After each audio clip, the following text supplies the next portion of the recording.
in a sense, they're having an orgasm in their brain. Now, cerebrospinal fluid is made of proteins and salts in solution.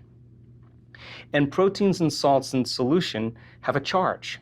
When you drop them in solution, they have a negative or positive charge.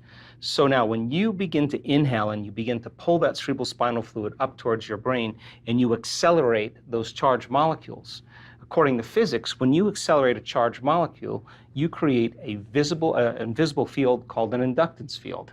So now there's information going from your brain to your body and from your body to the brain all the time.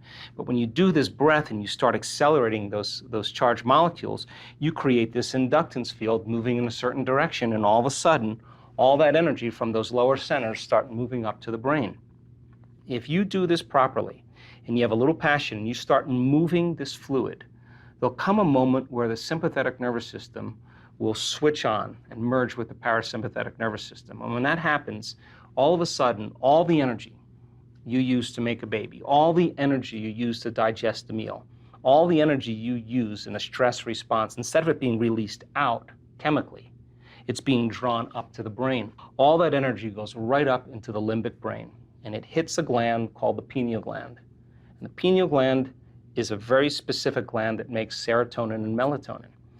And when that energy strikes that gland, all of a sudden it begins to produce very powerful metabolites, sister molecules. And all of a sudden now the brain becomes super lucid. And the brain waves that we start to measure are very, very high gamma brainwave patterns. Now the person is super conscious. Now there's more energy in the brain. And when that happens, whatever's happening between their ears becomes more real. And in a sense, they're having an orgasm in their brain. They're going into a state of ecstasy. Mm-hmm. So then you're transmuting anger, you're transmuting fear, you're transmuting guilt or suffering into pure energy. As well, too. Pain as well.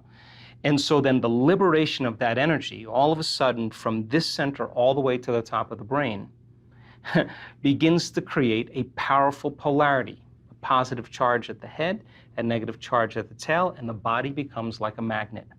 And all of a sudden, you start to produce this invisible electromagnetic field. Now the body is liberating energy.